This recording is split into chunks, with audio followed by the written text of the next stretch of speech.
رکھنا، میں تو یہ بات پورے ہندوستان میں کہہ رہا ہوں، اگر ہندوستان کے لیڈر واقعی ہندوستان کے حق میں مخلص ہے تو قانونی طور پر نشے پہ پابندی لگانا ہوگی، ورنہ یاد رکھنا صرف زبانی طور پہ ہندوستان سے باہر سے محبت کا دعویٰ کر کے پورے ملک میں نشے کو پرموٹ کر رہے ہو۔ ظالموں، تم ملک کے دشمن ہو، تم اس زمین کے دشمن ہو، تم بھارت کی دھرتی کے دشمن ہو۔ الحمدللہ مسلمانوں نے کبھی نشے کو پرموٹ نہیں کیا، مسلمان قائدین نے کبھی شراب کو پرموٹ نہیں کیا۔ ہمارے یہاں تو شراب سے اتنی نفرت ہے کہ جس کے پیٹ میں شراب کا ایک قطرہ چلا جاتا ہے، ہمارے یہاں کہا جاتا ہے کہ 40 دن تک نہ اس کی دعائیں قبول کی جاتی ہے، نہ اس کی عبادتیں قبول کی جاتی ہے، نہ اس کا فرض قبول کیا جاتا ہے، نہ اس کا نفل قبول کیا جاتا ہے۔ زنا جو پرموٹ ہو رہا ہے اس میں نشہ کو عمل دخل ہے۔ بھارت کے اندر جو قتل کے جرائم ہے، چوری کے جرائم ہے، یہ اس میں نشے کا بہت بڑا عمل دخل ہے۔ میں اس کو حدیث پاک سے مزین کرنا چاہتا ہوں۔ ایک مرتبہ اللہ کے رسول علیہ السلام کے پردہ فرمانے کے بعد صحابہ میں گفتگو ہو رہی ہے، سب سے بڑا گناہ کون سا ہے، سب سے بدترین گناہ کون سا ہے؟ سنو میری قوم کے جوانوں، آج اسکول اور کالجز میں بھی باضابطہ ایجنٹ لڑکوں کو بھیجا جا رہا ہے کہ وہ بچے جو بڑے ذہین ہیں، وہ بچے جو بڑے محنتی ہیں، ان سے دوستی کر لی جائے اور دوستی کر کے ان کو کسی طرح سے نشے کا عادی بنا دیا جائے۔ یہ ایم ڈی پاؤڈر ہے، اگر 3 دن تک اس کو غلطی سے چٹا دیا گیا، چوتھے دن بندہ اس کے بغیر نہیں رہ سکتا۔ ایم ڈی کا نشہ بہت تیزی کے ساتھ عام ہوتا جا رہا ہے، ہمیں بہت ہوشیار رہنا ہوگا۔ اسلام دشمن طاقتیں کل تک ہمیں تلواروں سے مارتی تھی، بندوقوں سے مارتی تھی، بموں سے مارتی تھی، میزائلوں سے مارتی تھی، لیکن ظالموں نے سوچا مارتے ہیں تو بدنام بھی ہوتے ہیں اور میزائل بم اور گولی میں ہمارا روپیہ بھی خرچ ہوتا ہے۔ ایک کام کریں، جوتا بھی انہی کا ہو، سر بھی انہی کا ہو، پیسے بھی انہی کے ہو، موت بھی انہی کی ہو، پیغام بھی انہی کی ہو، بربادی بھی انہی کی ہو۔ اب وہ تمہیں گولیوں سے ہلاک نہیں کرنا چاہتے، اب وہ تمہیں میزائلوں سے ہلاک نہیں کرنا چاہتے، اب وہ تمہیں بموں سے ہلاک نہیں کرنا چاہتے۔ دیکھ رہے ہیں فلسطین کا انجام، نصف صدی گزرتی آ رہی ہے، وقت کی سپر پاور ان بھوکوں سے مقابلہ نہیں کر پا رہے ہیں، ان ننگوں سے مقابلہ نہیں کر پا رہے ہیں، ان بیواؤں کے بچوں سے مقابلہ نہیں کر پا رہے ہیں۔ کیوں؟ اس کی وجہ یہ ہے کہ یہ فاقہ کش کہ موت سے ڈرتا نہیں ذرا، روح محمد اس کے بدن سے نکال دو، فکر عرب کو دے کے فرنگی تخیلات اسلام کو حجاز و یمن سے نکال دو۔ آپ سمجھتے کیا ہیں؟ فلسطین کے وہ لوگ جو طویل وقت سے مقید ہے، مقید کسی پورے ملک کو قیدی دیکھنا ہو، بلکہ اللہ اکبر ایک جملہ دے رہا ہوں آپ کو، دمشق کے کربلائی قید خانے کی یاد اگر آج بھی کوئی تازہ کر رہا ہے تو وہ فلسطین کے مسلمان ہیں، وہ فلسطین کے ننھے بچے ہیں جو آج بھی سکینہ اور علی اصغر کی سنت پر عمل کرتے نظر آ رہے ہیں۔ آج بھی فلسطین کی عورتیں ہیں جو شہر بانو اور سیدہ زینب کی سنتوں کو تازہ کرتے نظر آ رہے ہیں، لیکن ضمیر کا سودا نہیں کر رہے۔ بلکہ اب تو میں نے سنا ہے یہودیوں نے ان کو بھی نشے کا عادی بنانا شروع کر دیا، اس لیے کہ صلاح الدین ایوبی نے کہا تھا ہزاروں ہتھیار جس قوم کو تباہ اور برباد نہیں کر سکتے اس قوم کو 2 چیزیں برباد کر سکتی ہے، ایک تو شراب ہے اور دوسرا شباب ہے۔ اس سے خطرناک کوئی ہتھیار بربادی کا ہے ہی نہیں، اور تم دونوں میں ڈوبتے جا رہے ہو۔ برباد ہونے والی قوموں کی نشانی یہی ہے۔ خدا کے لیے رحم کرو، جس خوبصورت لڑکی کو دیکھا آج کل کے چھوکرے وہاں پھسل گئے، اس کے سوا اور بھی کچھ ہے؟ ہر فلم کا سرنامہ محبت، ہر سیریل کا عنوان محبت، ہر ناول کا ٹاپک محبت، ہر چھوکروں کی زبان پہ عشق عشق۔ میں نے کہا ہم عشق کے کوئی مخالف ہیں؟ ہمارا تو پورا مذہب عشق پر ہے، ہمارا تو پورا مسلک عشق پر ہے، لیکن نفسانیت اور عشق میں فرق ہے۔ جہاں نفسانیت ہوتی ہے وہاں زنا ہوتا ہے،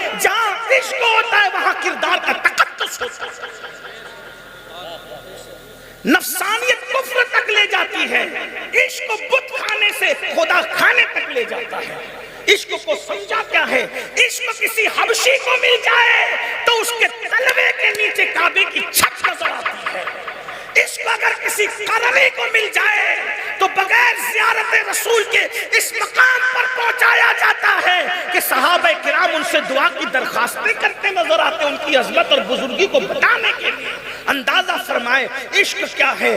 عشق امام ہے. عشق کیا ہے؟ میرے امام نے کہا تھا اللہ اکبر، خاک ہو کر عشق میں آرام سے سونا ملا، جان کی اکسیر ہے الفت رسول اللہ کی. اے عشق تیرے صدقے چلنے سے چھٹے سستے، جو آگ بجھا دے گی وہ آگ لگائی ہے. عشق کیا ہے؟ اللہ اکبر. اقبال نے کہا تھا دیوان گانے عشق محمد کو دیکھ کر گھبرا گئی ہیں، گردش دورہ کبھی کبھی گردن میں ہاتھ ڈالے ہیں. ماہو نجوم نے گزرا ہے ان حدوں سے، مسلمان کبھی کبھی نفسانیت بزدل بنا دیتی ہے.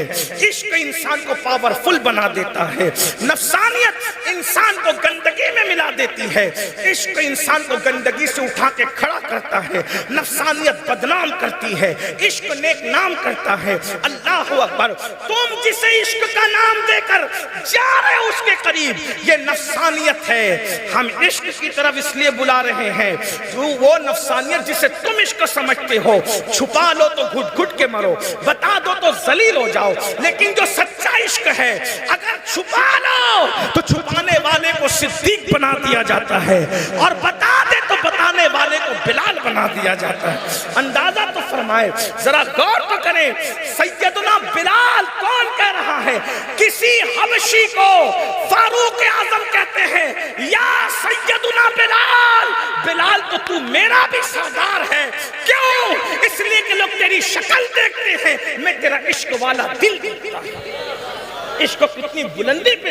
جہاں عشق ہوگا وہاں نشہ نہیں ہوگا، جہاں عشق ہوگا وہاں زنا نہیں ہوگا، جہاں عشق ہوگا وہاں تاش کے پتے نہیں ہوں گے، جہاں عشق ہوگا وہاں یزیدی کردار نہیں ہوگا. اس لیے کہ سب سے بڑے اس زمانے کے عشق و محبت کے امام کو، اپنے زمانے کے عشق و محبت کے امام کو امام حسین کہتے ہیں، جس نے سب کچھ لٹا دیا، جس نے سب کچھ قربان کر دیا، اپنی ہستی کو مٹا دیا. ذرا غور کریں تو میں اب عرض کر رہا تھا یہ عشق نہیں ہے جو لڑکیوں کی محبت ہے، یہ نفسانیت ہے. عشق میں تو پوترتا ہے، عشق میں تو پاکیزگی ہے، عشق میں تو نظافت ہے، عشق میں تو نفاست ہے. عشق بڑا غیور ہوتا ہے. ایک خاتون کو ایک منچلے نے کہا میں تجھ سے عشق کرتا ہوں. توجہ، میں تجھ سے عشق کرتا ہوں. وہ ہوشیار لڑکی تھی، آج کل کی چھوکریوں کی طرح پاگل نہیں تھی. سیریل دیکھ کر پاگل ہونے والی یہ بچیاں جنہیں سبق نہیں دیا جا رہا ہے کہ بھاگنے بھگانے کا نام فیشن ہے. نہ، ہمارے مذہب میں جب بھاگ کر مسجد نہیں جا سکتے، توجہ فرمائیں، جس مذہب کا تقدس یہ ہے کہ جماعت پکڑنے کے لیے بھی کہا گیا کہ بھاگ کر نہ جاؤ، جہاں جماعت پکڑنے کے لیے بھاگنے کی اجازت نہیں ہے، وہاں کسی کے ساتھ شوہر بنا کر کے بھاگ بھگوڑے بن کے جانے کی اجازت کیسے ہو سکتی ہے؟ یہ آج کے 2 لمحے کی لذت کے لیے اگر قوم کی بیٹیاں اور بیٹے بھاگ رہے ہیں تو آج کے 18 سال کے بعد کی بات دیکھو، جب تمہارے بچے جوان ہو جائیں گے اچھے شریف گھر کے رشتے نہیں آئیں گے، کیونکہ لوگ کہیں گے جس کی ماں نے بھاگ کے شادی کی تھی وہ بیٹی کون سی شریف ہوگی، جس کے باپ نے بھگا کے شادی کی تھی وہ بیٹا کون سا شریف ہوگا. میں آپ جانتے ہیں یہ باتیں نادانی کی نہ کرو، ہم تو تقدیر پہ ایمان رکھتے ہیں. اگر قدرت نے کسی کی قسمت میں کسی کو لکھ دیا ہے تو قدرت کو دیکھو. کبھی سوچا نبی کی اولاد بھی بھائی کی دشمن ہوتی ہے، نبی کی اولاد بھی بھائی کو کنویں میں ڈالتی ہے، نبی کی اولاد بھی دراہمہ معدودہ پر اپنے بھائی کو فروخت کرتی ہے. آخر یہ نبی کی اولاد کر رہی ہے. توجہ ہے، نبی کی اولاد کر رہی ہے. یوسف علیہ السلام کے بھائیوں کو گالی نہ دیا کرو. جتنا قرآن نے کہا، قرآن بیان کرتے وقت، تفسیر بیان کرتے وقت اتنا ہی بولا کرو، اپنی طرف سے گڑبڑ نہ کیا کرو، کیونکہ وہ آل پیغمبر. کیوں؟ خیر ہی و شر ہی من اللہ تعالی، ہمارا عقیدہ ہے.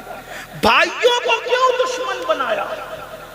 قدرت وہ شر لاتی ہے جس میں خیر کا پہلو ہوتا ہے. حضرت یوسف کی قسمت میں زلیخا لکھی ہوئی تھی. لیکن کدھر زلیخا یمن کی طرف پڑی ہوئی ہے اور کدھر حضرت یوسف ملک شام میں ہے. زلیخا کو نکاح کروا کے مصر بلایا جاتا ہے، لیکن حصے میں حضرت یوسف کے ہے. شوہر قریب جاتا ہے تو ایک جنی کو زلیخا کا روپ بنا کر کے جنی کو بھیج دیا جاتا ہے. زلیخا کو بٹھا لیا جاتا ہے، تو میرے یوسف کے لیے مخصوص ہے. توجہ فرما. اب اللہ کا پیغمبر حضرت یوسف مصر پہنچیں گے کیسے؟ قسمت میں تو زلیخا لکھی ہوئی ہے. تو بھائیوں کے دلوں میں دشمنی ڈالی جاتی ہے، کنویں میں ڈلوایا جاتا ہے، بازار میں بچوایا جاتا ہے، اور اس کے بعد عزیز مصر کے گھر تک پہنچوا کر کے زلیخا اور یوسف کی ملاقات کرا کے بتایا جاتا ہے جس کو جس کے ساتھ لکھتے ہیں یوں ملانے کے انداز جانتے ہیں. تو تم جلدی کیوں کرتے ہو؟ وقت تو آنے دو. تمہارے گھر پہ چل کر کے رشتے آئیں گے. آج کل رشتے تاخیر سے آتے ہیں تو بچیاں بڑی عجیب ادمات مچا رہی ہیں، بچے بھی ادمات مچا رہے ہیں. او انتظار تو کرو. خدا کے یہاں ہر کام کا ایک وقت ہے. جب خدا ملانا چاہتا ہے، کدھر ابو صالح؟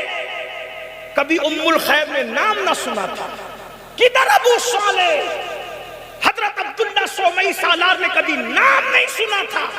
لیکن دریا کا سیب کھلایا جاتا ہے، احساس دلایا جاتا ہے، دریا کے کنارے چلایا جاتا ہے، باغ جو ہے وہ سیب کے بہانے پہنچایا جاتا ہے، اور سزا کے طور پہ باغ کی رکھوالی کرائی جاتی ہے، اور حضرت ام الخیر کو ابو صالح کے ساتھ ملا دیا جاتا ہے. کوئی اغوا تھا، کوئی پچھوا تھا، کوئی محنت تھی، کسی کی کوشش تھی. قدرت بتا رہی ہے جسے ملاتے ہیں یوں ملانا جانتے ہیں.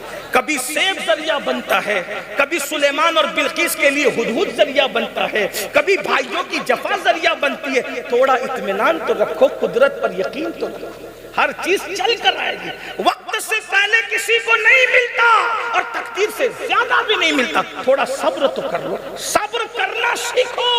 ہر چیز تمہیں ملے گی، ہر نعمت تمہیں ملے گی. خدا کے پاس گڑ گڑانا سیکھو، خدا کی بارگاہ میں معروضات رکھنا سیکھو. بچیاں بھی ادھم مچائے ہوئے رشتے میں، اور بچیوں سے زیادہ ماں باپ ادھم مچائے ہوئے. جو آتا ہے اس کو رشتہ نہیں آتا. اس کو رشتہ بیٹی سمجھتی میں تو بوجھ بن گئی ہوں. ماں باپ اسی کے سامنے کہتے ہیں اس کو رشتہ نہیں ہے. او بھائی وقت آئے گا تو سب آئے. میری بہنوں، میرے ماؤں، میرے بھائیوں، خدا نے درختوں کے پتوں کو بے جوڑ پیدا نہیں کیا.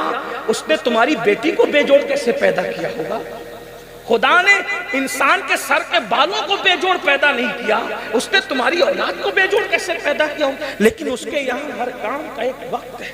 میرے امام کہتے ہیں رضا ہر کام کا ایک وقت ہے، دل کو بھی آرام ہو ہی جائے، لطف ان کا عام ہو ہی جائے گا، شاد ہر ناکام ہو ہی جائے گا، سب ہو جائے گا. تو میں بات دور نکل گئی. کیا عرض کر رہا تھا کہ صحابہ کے درمیان گفتگو کہ سب سے بدترین گناہ کون سا، بڑا گناہ کون سا. کسی نے کہا یہ، کسی نے کہا یہ، کسی نے کہا یہ، کسی نے کہا یہ. تو حضرت فاروق اعظم نے فرمایا کہ عمرو ابن عاص کے بیٹے عبداللہ ابن عمرو کو بلا کر لاؤ، وہ بتائیں گے کہ سب سے بدترین گناہ کون سا ہے. لوگ گئے حضرت عبداللہ ابن عمرو کے پاس اور پھر کہا کہ صحابہ آپس میں بحث کر رہے ہیں، گفتگو کر رہے ہیں، مذاکرہ کر رہے ہیں کہ سب سے بدترین اور بڑا گناہ کون سا ہے. تو عبداللہ ابن عمرو ابن عاص نے کہا سب سے بدترین گناہ نشہ ہے، شراب ہے، سب سے بڑا گناہ یہ ہے. فاروق اعظم تک جواب آیا. اب بلا اس کو، یہ بات انہوں نے کیسے کہہ دی، دلیل دے. وہ فاروق اعظم تھے. عبداللہ ابن عمرو ابن عاص آئے. امیر المومنین، میں نے اپنی مرضی سے نہیں کہا، میں نے اپنی طبیعت سے نہیں کہا، بلکہ اللہ کے رسول صلی اللہ علیہ وآلہ وسلم سے میں نے خود سنا کہ ایک بادشاہ نے ایک جوان کو اٹھایا اور اس کے تقوی اور پرہیزگاری پر اس نے سوالیہ نشان کھڑا کرنا چاہا. تو اس نے اس جوان کو کہا اے جوان، تجھے بت کو سجدہ کرنا پڑے گا ورنہ میں تجھے قتل کر دوں گا. اس نے کہا میں بت کو سجدہ نہیں کروں گا، یہ شرک ہے. پھر اس نے کہا تجھے زنا کرنا پڑے گا، کہ یہ تو بڑا بدترین گناہ ہے، یہ بہت فحش گناہ ہے، میں یہ نہیں کروں گا. اس نے کہا کسی کو قتل کرنا کرنا پڑے گا. کہا قتل بھی بہت بڑا گناہ ہے، کیونکہ کہا گیا کہ جو کسی کو بے گناہ قتل کرے گا وہ جنت کی خوشبو سے بھی محروم رہے گا. تو کہا پھر نہ بت پرستی کرتا ہے، نہ قتل کرتا ہے، اور نہ ہی زنا کرتا ہے، تو پھر ایک کام کر، شراب پی لے. اس کو لگا یہ بہت آسان ہے، بہت آسان ہے. تو اس نے کہا میں شراب پی لوں گا. پھر اللہ کے رسول کی حدیث پاک کا مفہوم ہے کہ اس نے شراب کا ایک کٹورا پیا اور نشے میں ایسا دھت ہوا کہ زنا بھی کر لیا، قتل بھی کر لیا اور بت کو سجدہ بھی کر لیا. تو حضرت عمرو ابن عاص نے کہا امیر المومنین، شراب پینے سے پہلے وہ جن گناہوں سے نفرت کر رہا تھا، شراب پینے کے بعد نشے میں اس نے وہ سارے کام کر لیے، تو یہ سب سے بڑا گناہ ہے. میرے بھائیوں، آج ہمیں بھی ہماری ترقی کو روکنے کے لیے، ہماری کامیابی کو روکنے کے لیے ہمارے معاشرے میں نشے کو پرموٹ کیا جا رہا ہے. پڑھے لکھے نوجوانوں میں، بیٹیوں کو تک. اور ایک بات کہہ دوں، میں حقے پر کوئی ناجائز ہونے کا فتویٰ لے کر نہیں آیا، لیکن اتنا ضرور کہوں گا، آج حقے کے تمباکو میں بھی سازش کے طور پہ MD کا پاؤڈر ملایا جاتا ہے اور ہمارے جوانوں کو کسی طرح سے اس کی طرف دھکیلنے کی کوشش کی جاتی ہے. خدا کے لیے اپنے بچوں کو حقے سے بھی بچاؤ، اپنے بچوں کو ہر اس بات. میں آپ کو اتنے ایک بات کہہ دوں، رسول اللہ اتنے محتاط تھے، اللہ کے رسول نے جائز کھانوں میں وہ کھانا بھی نہیں کھایا جس کو کھانے کے بعد سستی آتی ہو. یعنی جو کھانا انسان کو سست کر دے وہ کھانا نہیں کھایا. جو کھانا انسان کے پیٹ میں جا کر اس کا پیٹ پھلا دے وہ کھانا بھی نہیں کھایا. یعنی میدہ حضور نے کبھی استعمال نہیں فرمایا. غور کریں، حالانکہ جائز ہے. میرے بھائیوں، جب سست کرنے والا کھانا اللہ کے رسول نہیں کھاتے تو نشہ کرنے والی چیز حضور کی امت کیسے استعمال کر رہی ہے؟ جب تک ہم نشہ نہیں کرتے تھے اس ہندوستان کی سرزمین پر ہم نے 700 سال تک حکومت کی تھی. اب ہمارے بچے نشے میں ڈوب رہے ہیں. حالت یہ ہے کہ ماں بھکارن بن رہی ہے، بہن سگنلوں پہ برقع پہن کے بھیک مانگ رہی ہے، باپ جو ہے مسجد کے دروازے پہ بھیک مانگ رہا ہے. اور ایک بات حیا کے پردے میں کہہ دوں، نشہ کرنے سے جسم کی اتنی طاقت چلی جاتی ہے کہ شوہر ہو کر بھی آدمی اپنی بیوی کی ضرورت کو پورا کرنے کے قابل نہیں رہ جاتا. نتیجہ یہ ہوتا ہے اگر شریف ہے تو گھٹ گھٹ کے مرتی ہے، اور تھوڑی سی بے باک ہے تو کسی اور کے ہتھے چڑھ جاتی ہے، اور پھر اس کا جو فساد ہے وہ تم دیکھ رہے ہو. اس لیے خدا کے لیے نشے کے خاتمے کے لیے ہم سب کو حسینی کردار ادا کرنا ہوگا. یہ جو فکر ہے نا کہ کوئی کچھ بھی کر رہا ہے اپنا چپ چاپ نماز روزہ کرو اور جو کر رہا ہے اس کو کرنے دو، یہ حسینیت نہیں ہے کہ چپ چاپ نماز روزہ کرو. یہ چپ چاپ کا نماز روزہ تمہارے کام نہیں آئے گا. اگر برائی کو دیکھا اور برائی کو دیکھ کر تم نے برائی کو روکنے کی کوشش نہیں کی تو اللہ کے رسول فرماتے ہیں تم قرآن کے فیضان سے محروم کر دیے جاؤ گے، تم پر ظالم حکمراں مسلط کیے جائیں گے. تمہارے متقی لوگ دعا کریں گے تو اللہ ان کی دعاؤں کو بھی قبول نہیں فرمائے گا. کیوں؟ کیونکہ تم امر بالمعروف یعنی نیکی کا حکم دینا، نہیں انل منکر، برائی سے روکنا تم جب چھوڑ دو گے تو قرآن کے فیوزوں اور برکات سے محروم کر دے جاؤ گے. میرے بھائیوں، امام حسین اسی لیے تو اٹھے تھے تاکہ آپ ظالم کی آنکھوں میں آنکھیں ڈال کر جرائم کے خلاف احتجاج کریں. اور امام حسین شہید تو ہو گئے لیکن یزید کے چہرے سے نقاب کھینچ گئے. آج پوری دنیا میں دیکھ لو، مسلموں کے غیر مسلم شراب کوئی بھی پیتا ہے، چھپ کے پیتا ہے. یہ کربلا کی برکات ہے کہ لوگ جرم کرتے ہیں کھلے عام نہیں کرتے، چھپ کے کرتے ہیں. اور یزید یہی چاہتا تھا جرم اعلانیہ ہو تاکہ لوگ جرم کو جرم نہ سمجھے. لیکن امام حسین کی یہ قربانی کا نتیجہ ہے کہ جرم کرنے والا بھی جرم کو چھپ کے کرتا ہے تاکہ اس کو پتا ہے کہ دنیا اس کو اچھا نہیں سمجھتی. یہ کربلا کی برکات ہے. یعنی کربلا کا فیض صرف مسلمانوں کو نہیں ملا، کربلا کا فیض ہر قوم کو ملا ہے اس کے اپنے مقدر کے اعتبار سے. اسی لیے کسی کہنے والے نے کہا تھا انسان کو بیدار تو ہو لینے دو، ہر قوم پکارے گی ہمارے ہیں حسین. قتل حسین اصل میں مرگ یزید ہے، اسلام زندہ ہوتا ہے ہر کربلا کے بعد.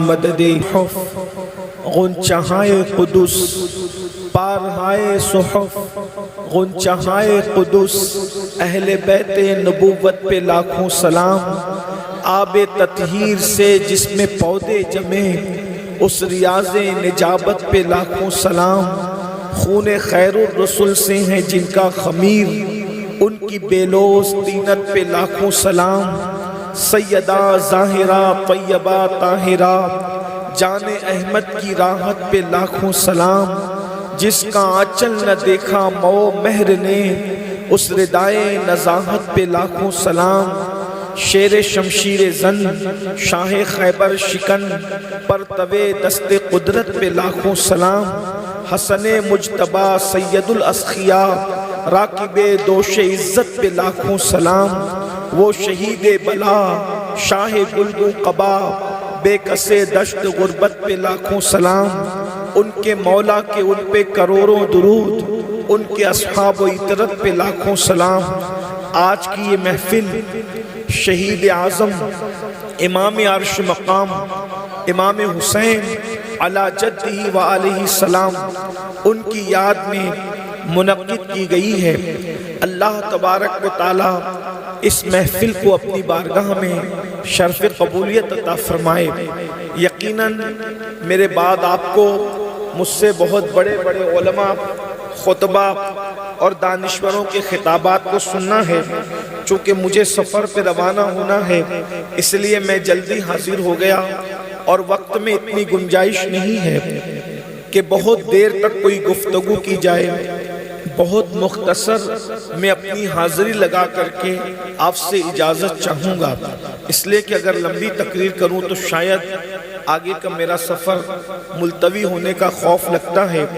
اللہ پاک کی بارگاہ میں دعا ہے کہ اللہ رب العزت مجھے حق کہنے، آپ سب کو حق سننے، اس پر عمل کرنے اور اسے عام کرنے کی توفیق عطا فرمائے۔ اس وقت ہم لوگ ماہ محرم کا چاند دکھنے سے لے کے اب تک اور اب سے لے کے اور مزید، بلکہ اہل سنت و جماعت کا تو یہ دستور ہے، یہ وتیرہ ہے اور یہ طریقہ ہے کہ ہمارے امام شافعی رحمت اللہ تعالی علیہ نے یہاں تک فرمایا کہ امام شافعی کا نظریہ یہ ہے کہ اس وقت تک ہماری نمازیں مکمل نہیں ہوتی جب تک ہم اہل بیت پہ درود نہیں پڑھ لیتے۔ یکفیکم من عظیم الفخر انکم من لم یصلی علیکم لا صلاۃ لہ، کہ تمہارے لیے یہ فخر کیا کم ہے کہ اس وقت تک ہماری نمازیں مکمل نہیں ہوتی جب تک ہم اہل بیت پہ درود نہیں پڑھ لیتے۔ آپ اندازہ فرمائیں، ہم تو امام کا ذکر کرتے ہیں، اہل بیت کا ذکر کرتے ہیں اور کرتے رہیں گے، بلکہ اہل سنت جتنے خوبصورت اور اعتدال کے انداز میں اہل البیت کا ذکر کرتے ہیں، اتنا کسی کا حصہ بھی نہیں۔ نہ یہ حصہ ناصبیت کے پاس ہے، نہ یہ حصہ رافضیت کے پاس ہے۔ الحمدللہ ہمارا مسلک افراط و تفرید سے پاک ہے، الحمدللہ، اور ہم اہل بیت سے سچی محبت کرتے ہیں۔ لیکن آج کی اس مختصر سی گفتگو میں میں نے آپ کی خدمت میں جو پیغام رکھنا ہے وہ یہ ہے کہ آپ اگر دنیا کو دیکھیں تو ہم یہ محسوس کر سکتے ہیں کہ اس وقت تو دنیا دو حصوں میں تقسیم ہے۔ دنیا دو حصوں میں تقسیم ہے، یا تو دنیا کے اندر کوئی بندہ حسینی ہے یا تو کوئی بندہ یزیدی ہے۔ اس اعتبار سے یعنی کچھ لوگ امام حسین کے ساتھ کھڑے ہیں اور کچھ لوگ یزید کے کردار کے ساتھ کھڑے ہیں۔ دنیا کے اندر دو ہی قسم کے لوگ ہیں۔ اب آپ اندازہ فرمائیں کہ ہم کس کے ساتھ کھڑے ہیں۔ پہلی بات، جو جانتے ہیں وہ جانتے ہیں، جو نہیں جانتے وہ جان لیں، تاکہ آپ کو پہلے پتہ چل جائے کہ یزید کون ہے۔ یزید صرف ایک شخصیت کا نام نہیں ہے، بلکہ یزیدیت ایک مکمل نظریے کا نام ہے، ایک مکمل مکتبہ فکر کا نام ہے، ایک مکمل کردار کا نام ہے، ایک اصطلاح کا نام ہے جسے ہم یزیدیت کہتے ہیں۔ اور امام حسین یا حسینیت بھی کسی ایک شخصیت کا نام نہیں ہے، ایک نظریے کا نام ہے، ایک فکر کا نام ہے، ایک مسلک کا نام ہے، ایک مشرب کا نام ہے، ایک پہچان کا نام ہے۔ اب آپ اندازہ کریں ہم دونوں میں کس کے ساتھ کھڑے ہوئے ہیں۔ اگر آپ جانتے ہیں تو تھوڑا سا یزید کا تعارف پیش کر دیا جائے۔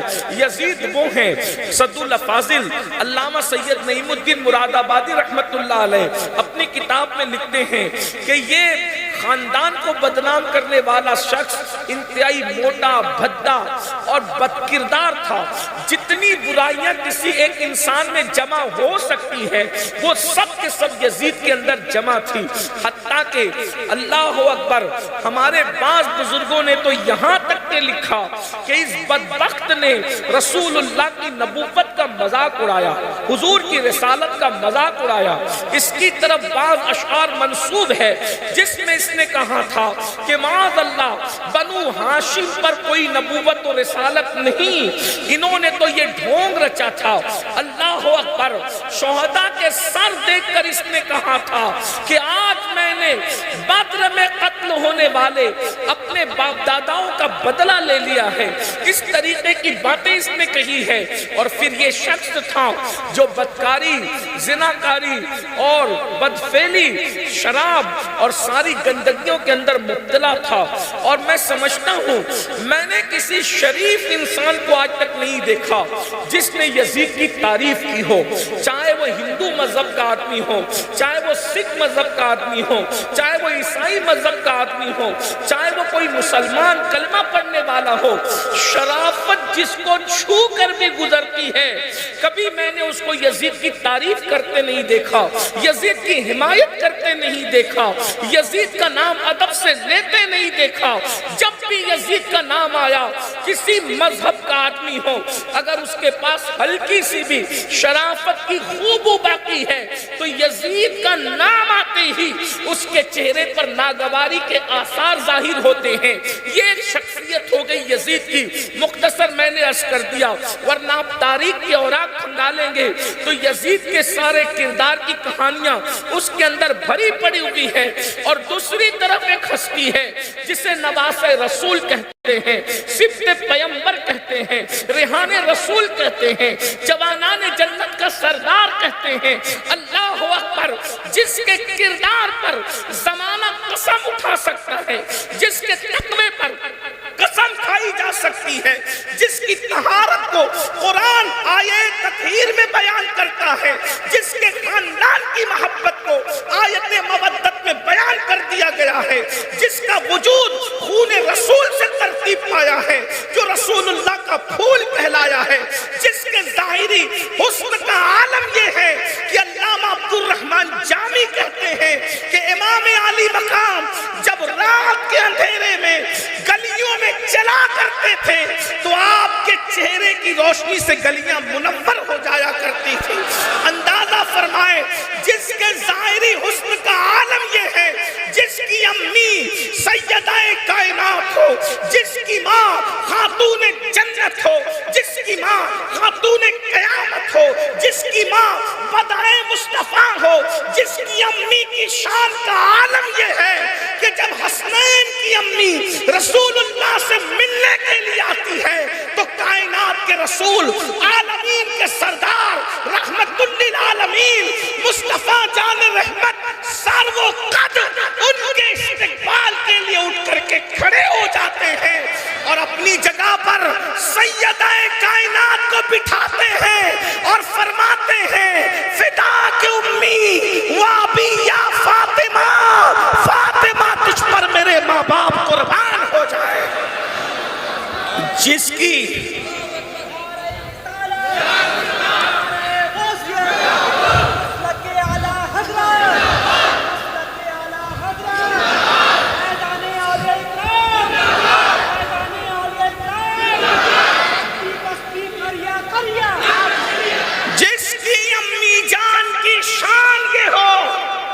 کہ رسول اللہ فرمائے فاطمہ تو بدا تو منی, کہ فاطمہ میرا ٹکڑا ہے.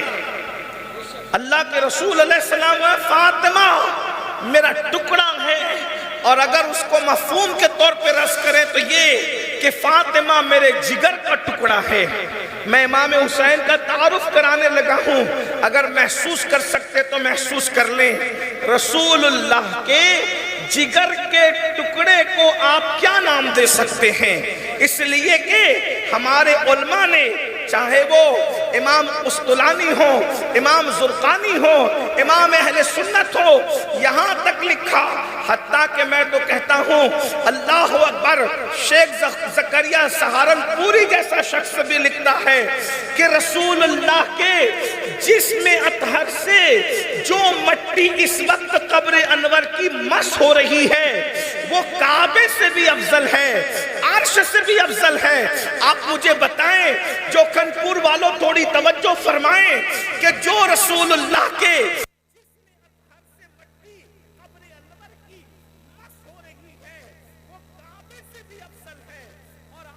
سے بھی افضل ہے، یہ بات منکرین فضائل رسالت کا سرغنہ بھی لکھ رہا ہے، اور منکرین فضائل رسالت کا ایک شخص بھی لکھ رہا ہے، اور ہمارے بزرگوں نے تو لکھا ہی لکھا ہے۔ اب ذرا اندازہ کرو، جس کے جسم سے مٹی مس ہو جائے تو وہ کعبے اور عرش سے افضل ہو جاتی ہے، مٹی جسم اطہر سے مس ہے تو وہ کعبے سے بھی افضل ہے اور عرش سے بھی افضل ہے۔ مٹی کو نسبت ہو جائے تو یہ مٹی کا مقام ہوتا ہے۔ فاطمہ الزہرا نبی کے جسم سے لگنے والی مٹی کا نام نہیں ہے، نبی کے جگر کے ٹکڑے کو فاطمہ الزہرا کہتے ہیں۔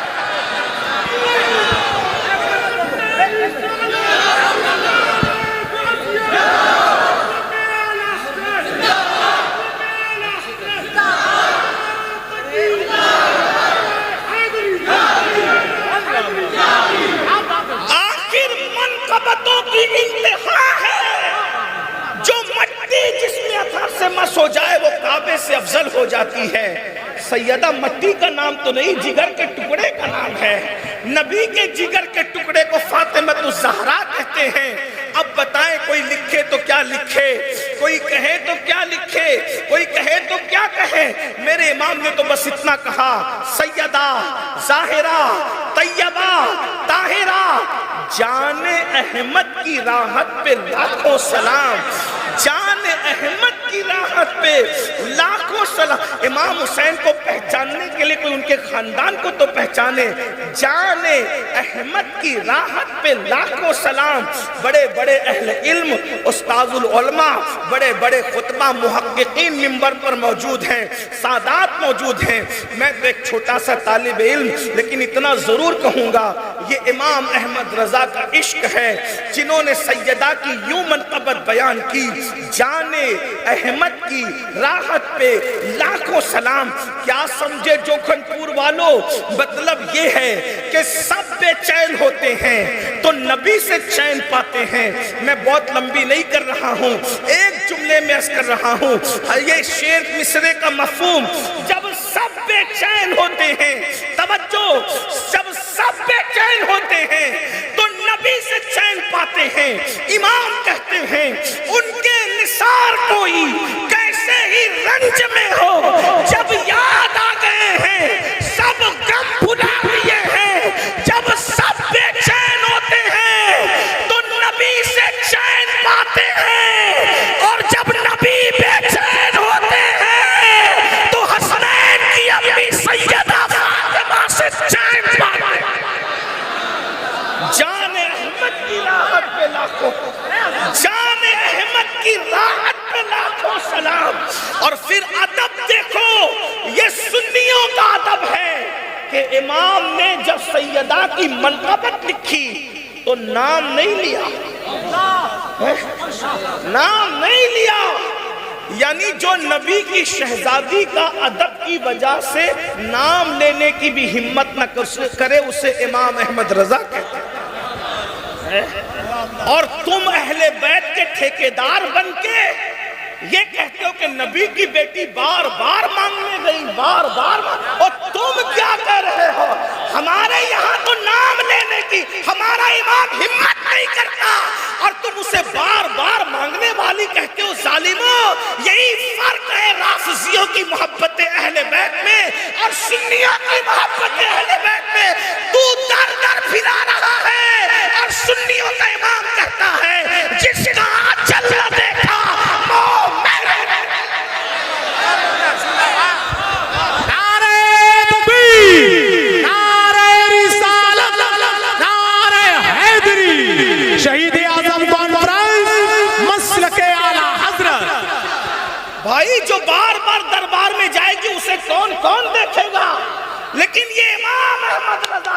سبق ہے.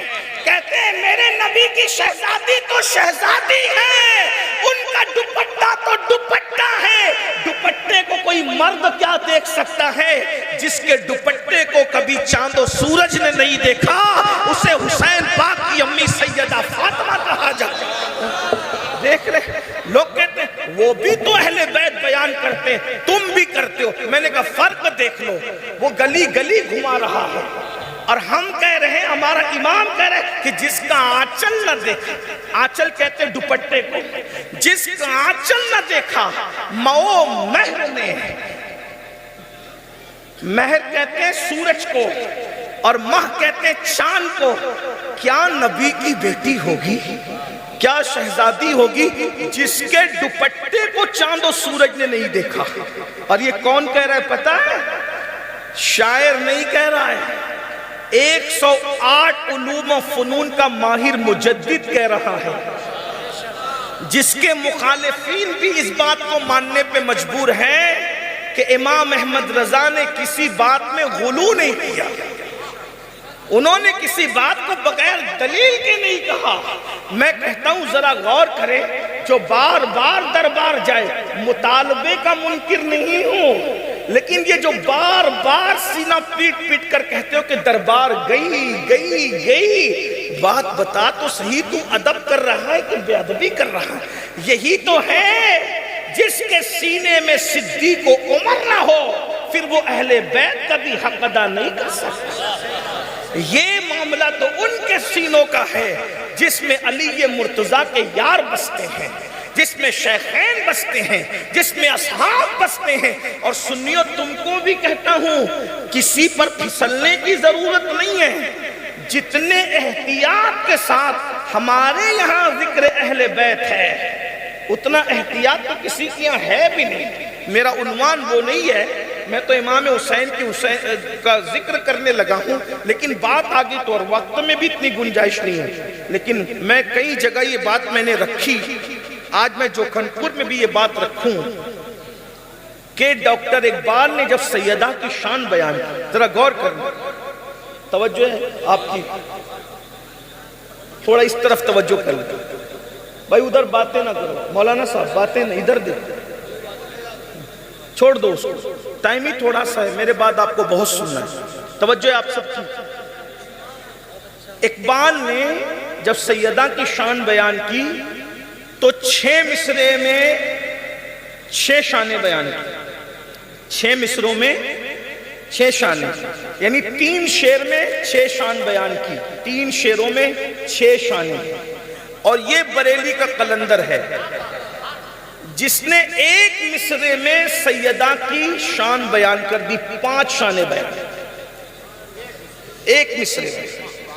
اور پھر میں کہتا ہوں، تعصب سے نہیں کہتا، اقبال کا میں بڑا احترام کرتا ہوں، اس کی شاعری کی بہت سارے، اس کے بہت سے اشعار اچھے ہیں، ہم کوئی تعصب نہیں کرتے، لیکن اقبال سے بہت اچھا کہے گئے، اس لیے کہ اقبال جو ہے وہ استعارے کی زبان استعمال کرتے رہے سمجھانے کے لیے، لیکن یہاں امام نے اینڈ کیا ہے.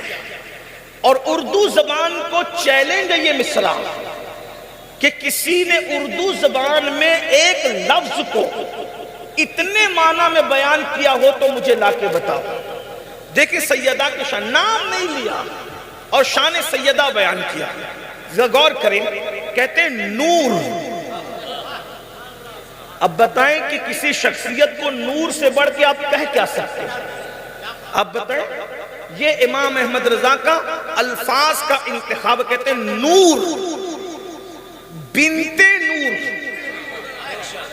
زوج نور، ام نور. نور دیکھ لیں کیا کڑی ہے نور کی. نور سیدہ نور ہے، بنت نور، نور کی بیٹی ہے، زوج نور، نور کی بیوی ہے، ام نور. نور 2 نور کی ماں ہے. نور نور، ایک نور امام حسن ہے، ایک نور امام حسین ہے. اسی کو امام احمد رضا کہتے ہیں. اور پھر ایک مصرے میں نسبت نور بنت نور، زوج نور، ام نور، نور، 5 نسبتیں ایک مصرے میں بیان کر دی، اور اب 6ٹھی نسبت ایک مصرے میں کہتے ہیں نور مطلق کی کنیز، اللہ رے لما نور کا، شان وحدانیت کا ادب تو دیکھیں، جس میں خدا کی شان کے ساتھ بیان ہو رہا ہے، اس میں پھر ساتھ میں کسی کا تذکرہ نہیں ہے، وہاں سیدہ فاطمہ الزہرا کی بندگی کا ذکر کیا جا رہا ہے، وہ نور ہے، نور کی بیٹی ہے، نور کی بیوی ہے، نور نور کی ماں ہے، اور جس خدا کی بندی ہے وہ خدا بھی اپنی شان بے مثالی کے ساتھ نور ہے۔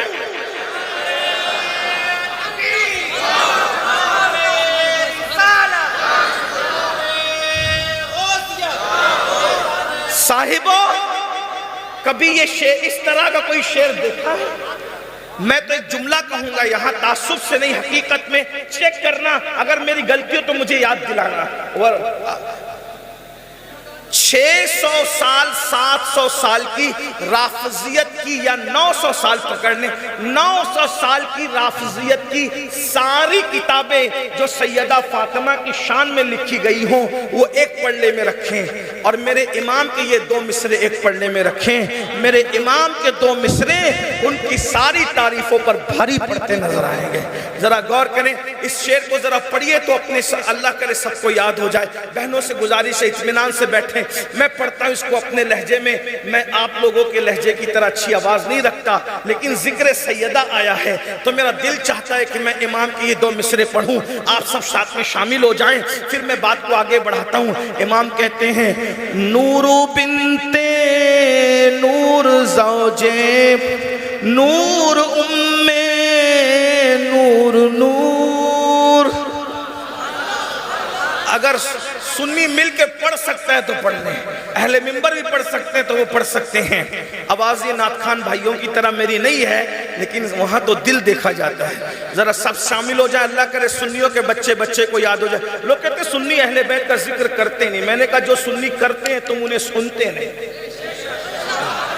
تم نے وہ سنی نہیں دیکھے جو اہل بیت کا ذکر کرتے ہیں شان سے۔ یوں کہا کرتے ہیں سنی داستان اہل بیت، ہم جس طرح کرتے کون کر سکتا ہے؟ ذرا غور کیجئے، مل کے پڑھیے۔ کہتے ہیں نور بنت نور زوجے نور ام نور نور نور بنت نور زوجے نور ام نور نور نور مطلق کی کنیز، اللہ رے لمعہ نور کا۔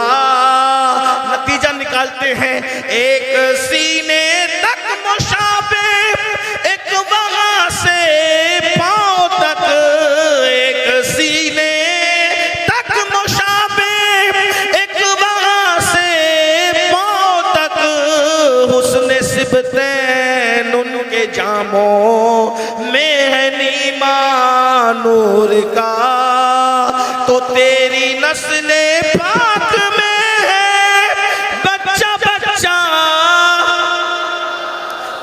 نسل بچہ بچہ، تیری نسل پاک میں ہے بچہ بچہ نور کا، تو ہے عین نور تیرا سب گھرانہ، تو ہے عین سب گھرانہ۔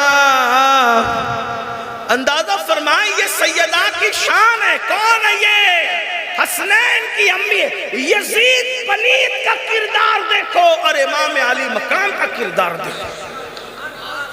ماں جس کی سیدہ فاطمہ الزہرا اور بابا حیدر کرار، قاسم ولایت، قسیم جنت و جہنم، ساقی شیر و شربت، امام المشارق والمغارب، حلال مشکلات والنوائب، اخی رسول و زوج البتول، سیدنا علی ابن ابو طالب کرم اللہ تعالی وجہہ الکریم، قاضی ثناء اللہ پانی پتی اپنی کتاب تفسیر مظہری میں لکھتے ہیں، مجدد الفسانی مکتوبات میں فرماتے ہیں، امام اہل سنت درج فرماتے ہیں کہ آدم علیہ السلام کے دور سے لے کر آج تک جتنے ولی بنے ہیں سب حیدر کرار کے فیضان سے ولی بنے ہیں۔ جس کو جو بھی ولایت ملی ہے وہ خاتم ولایت حیدر کرار کے فیض سے ملی ہے۔ بلکہ مطلع القمرین میں امام اہل سنت نے یہاں تک لکھا کہ سب کن مکن کے اختیارات اللہ نے مصطفیٰ جان رحمت کو عطا فرمائے اور مصطفیٰ جان رحمت نے حیدر کرار کو عطا فرمائے، اور حیدر کرار میں ہمارے مرشد قطب العالم امام المشارق والمغارب غیاث الکونین سیدنا شیخ عبد القادر جیلانی کو عطا فرمائے۔ اندازہ فرمائیے جس کے بابا ہے حیدر کرار کا جو بھی ولی بنا ہے وہ حیدر کرار کے فیض سے ولی بنا۔ آپ مجھے بتائیے حسنین کریمین کے بابا ہیں اور بالخصوص امام حسین جن کا ذکر، اور پھر امام حسین خود کی بھی شان کیا ہے۔ میرے آقا صلی اللہ علیہ وآلہ وسلم فرماتے ہیں کہ حسین میرا پھول ہے، پھول۔ آقا ارشاد فرماتے ہیں الحسن والحسین سیدہ شباب اہل الجنہ، حسن اور حسین جنت کے جنتی جوانوں کے سردار ہیں۔ اور پھر میرے آقا علیہ الصلوۃ والتسلیم کہتے ہیں احب اللہ من احب حسینہ، کہ جو میرے حسین سے محبت کرتا ہے اللہ اس کو اپنا محبوب بنا لیتا ہے۔ اور یہ تو بڑا مشہور فرمان ہے، حسین منی وانا من حسین، حسین مجھ سے ہیں میں حسین سے ہوں۔ یہ عرب کا دستور تھا جس سے بہت پیار ہوتا، کہتے ہم کبھی کہتے نا وہ میرا ہے اور میں اس کا ہوں، گویا کہا جا رہا ہے حسین میرا ہے اور میں حسین کا ہوں۔ اور فرمائے پھر کہا حسین و سبط من الاسباط، حسین میرے بیٹوں میں ایک بیٹا ہے، حسین میرے نواسوں میں ایک نواسہ ہے، حسین میری امت میں ایک امت ہے۔ گویا کہ کہا جا رہا ہے، توجہ فرمائیں، آپ کبھی کہتے ہیں کسی کو، کسی نے کہا ارے آپ نے فلاں مقرر کو سنا، تو آپ کہتے ہیں ارے وہ تو فلاں کو سن، وہ مقرروں میں ایک مقرر ہے، وہ نعت خاں کو سن، وہ نعت خانوں میں ایک نعت خاں ہے، وہ شاعر کو سن، وہ شاعروں میں ایک شاعر ہے، وہ خوبصورت کو دیکھ، وہ خوبصورتوں میں خوبصورت ہے۔ مطلب کیا ہوا کہ سارے لوگ ایک طرف اور وہ ایک طرف۔ حضور فرما رہے ہیں حسین و سبط من الاسباط، حسین میرے بیٹوں میں ایک بیٹا، میرے نواسوں میں ایک نواسا۔ مطلب کیا ہوا، حضور کے پورے خاندان امام زین العابدین سے امام مہدی تک سب کی خوبصورتی جمع کر لو، سب کی کرامتیں جمع کر لو، سب کا تقوی جمع کر لو، سب کی پرہیزگاری جمع کر لو، سب کا حسن و جمال جمع کر لو۔ سارے سیدوں کا حسن و تقوی پرہیزگاری علم و سمٹتا ہے تو ایک حسین اعظم بنا کرتے ہیں۔ ذرا غور تو فرمائیے نا، امام حسین ہے، امام حسین کی برابری کون کرے گا؟ ماں بے مثال، باپ بے مثال، آپ کا خاندان بے مثال۔ لیکن بات میں جو کہنا لگا تھا وہ دور چلی گئی، ختم کرتے ہوئے عرض کروں تو دنیا دو حصوں میں تقسیم، یا تو کوئی یزیدیت پر ہے یا تو کوئی حسینیت پر ہے، یہی کہنے لگا تھا، دونوں کا تعارف مختصر میں کرا دیا۔ اب میں آپ سے پوچھتا ہوں ہم کس کے ساتھ کھڑے ہیں؟ بس مجھے 10-15 منٹ بات کر کے بات پوری کرنا ہے، بہت دھیان سے سننا۔ اصل میرا عنوان اب آ رہا ہے، اب وہ میں 10-15 منٹ میں پڑھ کے ختم کر دوں۔ ہم کس کے ساتھ کھڑے ہیں؟ میں یزیدی تو آپ کو نہیں کہوں گا، لیکن اتنا ضرور کہوں گا کہ ہم کس کے ساتھ کھڑے ہیں۔ آپ کہیں گے ہم تو امام حسین کے ساتھ کھڑے ہیں۔ میں نے کہا امام حسین کے ساتھ کھڑے ہونے کی کنڈیشن کیا ہے؟ اس لیے کہ آپ داداگیری سے اپنے آپ کو قادری تو لکھ لیتے ہو، رضوی لکھ لیتے ہو، برکاتی لکھ لیتے ہو، چشتی لکھ لیتے ہو، نقشبندی لکھ لیتے ہو، سہروردی لکھ لیتے ہو، اشرفی لکھ لیتے ہو، مداری لکھ لیتے ہو، وارسی لکھ لیتے ہو، سب لکھ لیتے ہو۔ لیکن ایک بات میں آپ سے کہتا ہوں، ابھی سب اس پہ بہت خوش ہیں کہ میں قادری ہوں، یہ تو فیصلہ قیامت میں ہوگا نا کہ تھے بھی کہ نہیں تھے۔ میں چشتی ہوں، تھے بھی کہ نہیں تھے، میں سہروردی ہوں، تھے بھی کہ نہیں تھے، یہ بات ہے۔ تو آج ہم سب کہنے میں حسینی ہوں، تو حسینی ہونے کا اور یزید کے ساتھ کھڑے ہونے کا فیصلہ کیسے ہوگا؟ جب یہ بات کہہ دی گئی کہ امام حسین ایک وجود کا ظاہری وجود کا صرف نام نہیں ہے، ایک نظریہ ہے، ایک فکر ہے، ایک مسلک ہے، ایک مشرب ہے، ایک پہچان ہے، ایک اصطلاح ہے، اور یزید بھی ایک مسلک ہے، ایک مشرب ہے، ایک پہچان ہے، ایک اصطلاح ہے، تو دونوں کے ساتھ کوئی نہ کوئی کھڑا ہے۔ دنیا دو حصوں میں تقسیم ہے، ہم کس کے ساتھ؟ بہنوں کی بھی توجہ، تو کس طرح دنیا کیسے بٹے گی؟ اگر چھٹائی ہوگی تو کیسے ہوگی؟ تو بالکل اسی طرح ہوگی کہ جس کے نظریات یزید کے نظریات سے ملتے ہیں وہ یزید کے ساتھ کھڑے ہیں، اور جس کے نظریات امام حسین کے نظریات کے ساتھ ملتے ہیں وہ امام حسین کے ساتھ کھڑے ہیں۔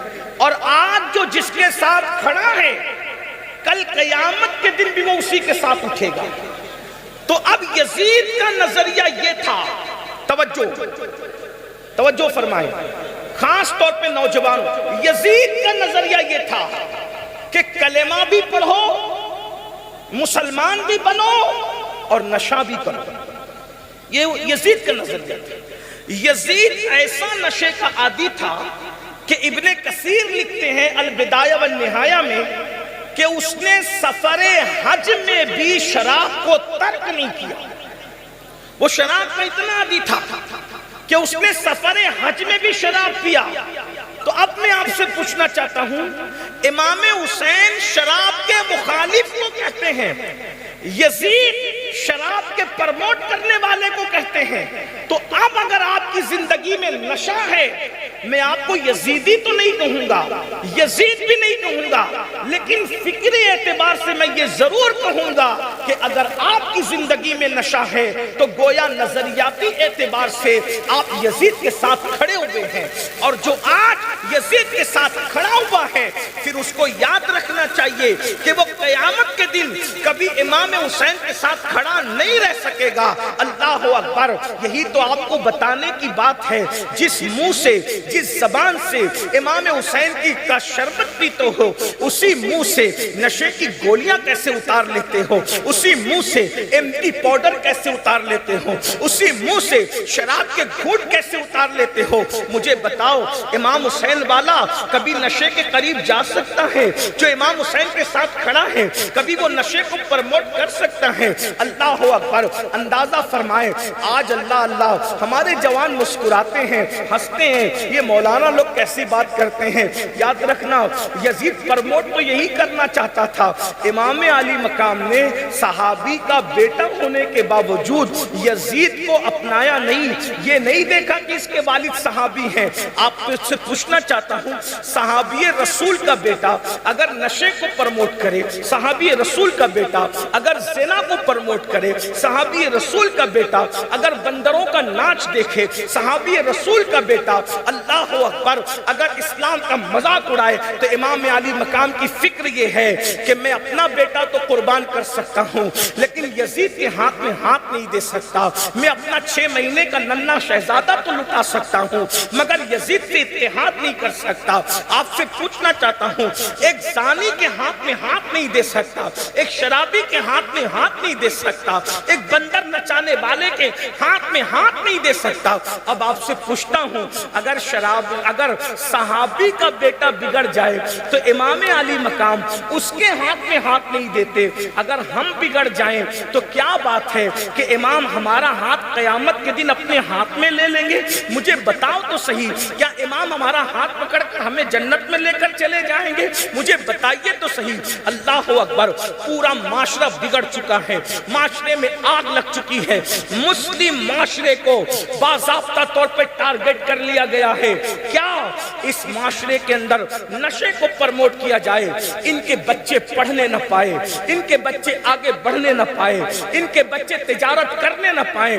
مسلم محلوں کے اندر عورتوں کو بھیجا جاتا ہے، مسلم محلوں کے اندر باضابطہ منصوبہ بند طریقے سے نشے کو پرموٹ کیا جاتا ہے۔ کتنی بھولی ہے میری قوم، کتنی سیدھی ہے میری قوم۔ اللہ اکبر!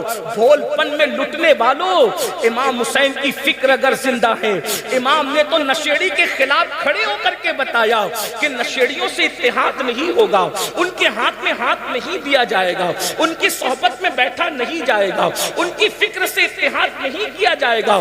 آپ جانتے ہیں مسلمانوں کی بستی میں نشہ کیوں پرموٹ کیا جاتا ہے؟ اس لیے کہ دنیا کو آپ کے ٹیلنٹ سے بہت زیادہ خطرہ ہے، دنیا آپ کی صلاحیتوں کو جانتی ہے۔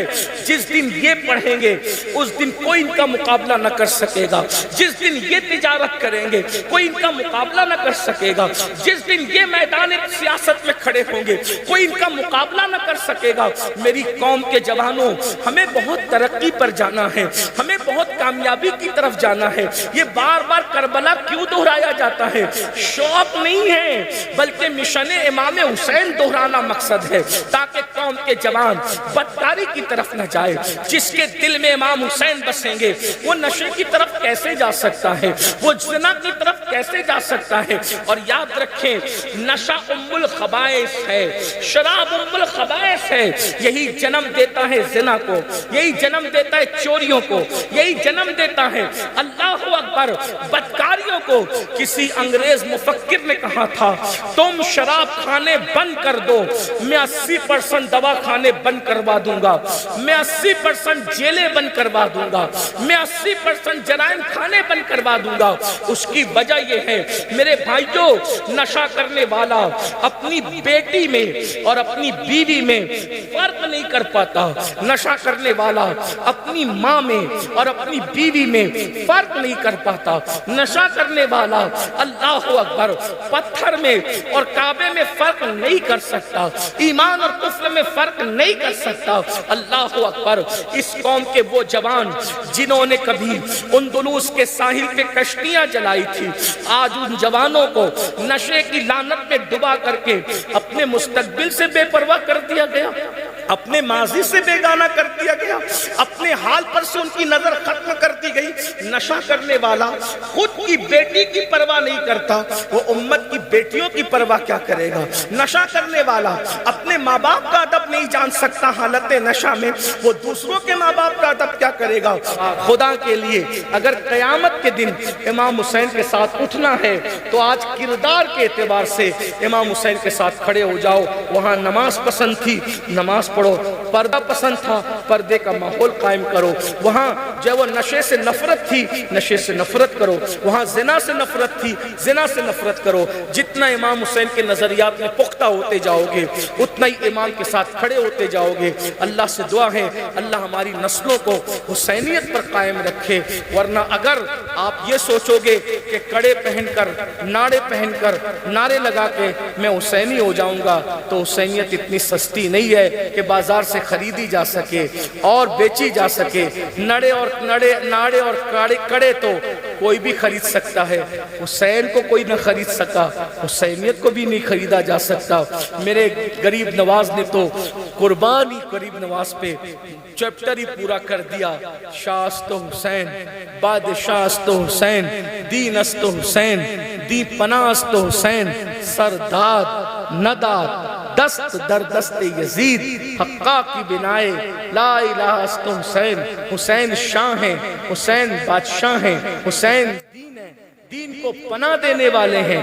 حسین سر دے دیا، ہاتھ نہ دیا یزید کے ہاتھ میں۔ حقیقت یہ ہے کہ کلمہ لا الہ الا اللہ کی اساس امام حسین ہے۔ اب آپ سے پوچھتا ہوں 4 مصرے ہیں، دیکھو یہ ہے غریب نواز کی محبت اہل بیت، 4 مصرے ہیں۔ پہلا مصرع سمجھے، شاہ است حسین، مل کے پڑھ دو، شاہ است حسین، بادشاہ است حسین۔ دوسرا مصرع ہے دین است حسین، دین پناہ است حسین۔ تیسرا مصرع ہے سردار نداد دست در دست یزید۔ چوتھا مصرع ہے حقا کی بنائے لا الہ است حسین۔ کچھ غور کیا، 3 مصروں میں امام حسین کا نام ہے، یزید کا نام نہیں لیا۔ تیسرے مصرے میں